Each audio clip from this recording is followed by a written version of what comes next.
आज के इस एक्सप्लेनर में आप सभी का स्वागत है। आज हम स्टॉक मार्केट के दो सबसे बड़े और मशहूर बैरोमीटर्स सेंसेक्स और निफ्टी के बीच के उस मैसिव न्यूमेरिकल गैप के पीछे का सच जानेंगे। आखिर ये गैप इतना बड़ा क्यों है? आइए सीधे शुरू करते हैं। सोचिए, एक तरफ हमारा सेंसेक्स लगभग 80,800 पॉइंट्स पर ट्रेड कर रहा है और ठीक उसी वक्त निफ्टी 50 लगभग 24,600 पॉइंट्स के आसपास है। देखने में कैसा लगता है कि भाई एक इंडेक्स का नंबर दूसरे से इतना ज्यादा कैसे हो गया? क्या एक इंडेक्स दूसरे से 3 गुना बड़ा है? यही आज की सबसे बड़ी मिस्ट्री है जिसे हम मिलकर डीकोड करने वाले हैं। इस मिस्ट्री का मात समझने के लिए हमारा एजेंडा बिल्कुल सेट है। पहले देखेंगे द ग्रेट मार्केट इल्यूजन, उसके बाद टेल ऑफ टू इंडिसेस, फिर डिकोडिंग द फ्री फ्लोट, उसके बाद the secret of starting points और आखिर में समझेंगे ट्रैकिंग परसेंटेजेस नॉट नंबर्स। तो चलिए आते हैं अपने पहले हिस्से पर, द ग्रेट मार्केट इल्यूजन। देखिए, एक बहुत ही सटीक कोट है कि ये बिल्कुल दो अलग स्केल्स वाले थर्मामीटर्स को कंपेयर करने जैसा है। मतलब दोनों ही थर्मामीटर्स आपको मार्केट सेंटिमेंट यानी मार्केट का बुखार बताते हैं, बस उनका तरीका अलग है। जैसे एक टेम्परेचर सेल्सियस में मेजर करता है और दूसरा फ़ारेनहाइट में। नंबर अलग होंगे पर गर्मी उतनी ही होती है। यही सेम लॉजिक हमारे स्टॉक मार्केट इंडाइसेस पर भी अप्लाई होता है। अब बढ़ते हैं दूसरे हिस्से की तरफ, टेल ऑफ टू इंडिसेस। अगर बेसिक्स देखें तो सेंसेक्स बॉम्बे स्टॉक एक्सचेंज यानी बीएसई की टॉप 30 सबसे सॉलिड कंपनीज को ट्रैक करता है, जो करीब 13 अलग अलग सेक्टर्स से आती हैं। वहीं दूसरी तरफ निफ्टी 50 नेशनल स्टॉक एक्सचेंज यानी एनएसई की टॉप 50 कंपनीज को ट्रैक करता है, जिसमें 24 सेक्टर्स कवर होते हैं। इन शॉर्ट, सेंसेक्स मार्केट का एक थोड़ा फोकस्ड और नैरो व्यू देता है, जबकि निफ्टी 50 थोड़ी ब्रॉडर पिक्चर पेश करता है। अगर हम इनकी टाइमलाइन पर गौर करें तो बीएसई 1875 में एस्टैब्लिश हुआ था और सेंसेक्स लॉन्च हुआ था 1986 में। इसके काफ़ी सालों बाद एनएसई 1992 में फॉर्म हुआ और निफ्टी 50 मार्केट में आया 1996 में। तो टेक्निकली सेंसेक्स मार्केट का काफ़ी पुराना और एक्सपीरियंस खिलाड़ी है, जिसे ग्रो करने का ज़्यादा टाइम मिला है। आगे बढ़ते हैं तीसरे हिस्से पर, decoding the free float. Indices की कैलकुलेशन के लिए एक बहुत ही ज़रूरी टर्म है फ्री फ्लोट। अब ये फ्री फ्लोट क्या भला है?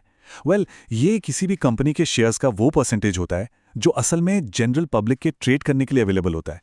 इसमें प्रमोटर्स या गवर्नमेंट वाले लॉक्ड शेयर्स बिल्कुल काउंट नहीं होते। और मज़ेदार बात यह है कि सिर्फ यही पब्लिकली ट्रेडेबल शेयर्स इंडेक्स को एक्चुअली ऊपर नीचे करते हैं। दोनों ही इंडेक्सेस जिस कोर प्रिंसिपल पर चलते हैं उसे फ्लोट एडजस्टेड मार्केट कैपिटलाइजेशन कहते हैं।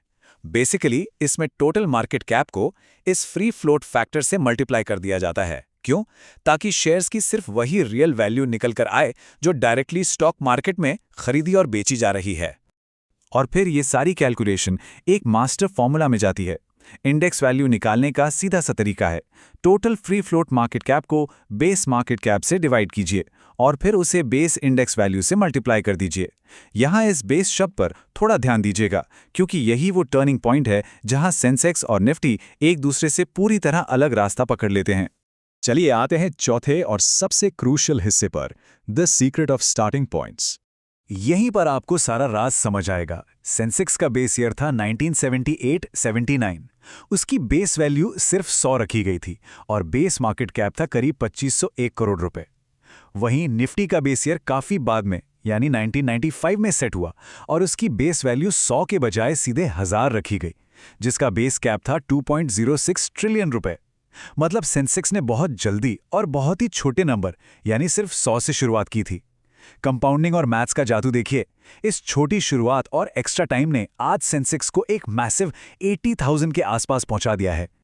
इससे आप ऐसे समझ सकते हैं जैसे दो एथलीट्स एक ही ट्रैक पर दौड़ रहे हैं, पर उन्होंने अलग अलग टाइम पर और ट्रैक के अलग अलग पॉइंट से दौड़ना शुरू किया। जिसने सालों पहले दौड़ना शुरू किया, भले ही आगे चलकर दोनों की दौड़ने की स्पीड बिल्कुल बराबर हो, पर मैथमेटिकली पहला एथलीट नंबर्स में हमेशा आगे ही दिखेगा, राइट? अब आते हैं आखिरी हिस्से पर, ट्रैकिंग परसेंटेजेस नॉट नंबर्स। आपने अक्सर देखा होगा कि जब मार्केट 500 पॉइंट्स गिरता है तो न्यूज़ में अचानक पैनिक शुरू हो जाता है। पर ठहरिए, एक 80,000 के इंडेक्स पर 500 पॉइंट गिरना असल में 1% से भी कम होता है। वहीं अगर 24,000 के इंडेक्स पर वही 500 पॉइंट्स गिरें तो इम्पैक्ट थोड़ा ज़्यादा फील होगा। इसलिए असर हमेशा इस बात पर डिपेंड करता है कि आपका स्केल कितना बड़ा है। एब्सोल्यूट नंबर्स अक्सर डराते हैं, पर सच्चाई हमेशा परसेंटेज में छिपी होती है। एक और एग्जाम्पल लेते हैं। अगर स्टॉक मार्केट एग्जैक्टली 2% ऊपर जाता है तो सेंसेक्स 80,000 से 81,600 पर पहुंचेगा, सीधा 1600 पॉइंट्स का जंप। वहीं निफ्टी 24,000 से बढ़कर 24,480 पर आएगा, यानी 480 पॉइंट्स का जंप। देखने में 1600 और 480 में जमीन आसमान का अंतर लग रहा है ना, पर क्योंकि दोनों इंडिसेस में रिलायंस और HDFC बैंक जैसे सेम हैवीवेट्स हैं जो मार्केट को ड्राइव करते हैं, उनकी एक्चुअल अंडरलाइंग परफॉर्मेंस बिल्कुल सेम यानी 2% ही है। तो आइए आज के इस एक्सप्लेनर के मेन पॉइंट्स जल्दी से रैप अप करते हैं। सेंसेक्स BSE के टॉप 30 स्टॉक्स को ट्रैक करता है, जबकि निफ्टी NSE के टॉप 50 स्टॉक्स को। दोनों absolutely same free float methodology use करते हैं। उनके बीच का जो ये बड़ा सा न्यूमेरिकल गैप आपको दिखता है, वो स्ट्रिक्टली उनके अलग अलग बेस ईयर और बेस वैल्यू के मैथमेटिकल लॉजिक की वजह से है। ये गैप किसी इंडेक्स के बेहतर या खराब होने का इंडिकेटर नहीं है। तो आज इस विश्लेषण को एक सवाल पर छोड़ते हैं। अगली बार जब कोई बोल्ड न्यूज़ हेडलाइन किसी इंडेक्स के हजारों पॉइंट्स गिरने या बढ़ने का डर दिखाए, तो क्या आपका ध्यान उस डरावने नंबर पर जाएगा या आप खुद उसकी एक्चुअल परसेंटेज कैलकुलेट करेंगे? मुझे यकीन है इस नए पर्सपेक्टिव के साथ अब आप मार्केट की मूवमेंट्स को बिना किसी पैनिक के और ज़्यादा समझदारी से देख पाएंगे।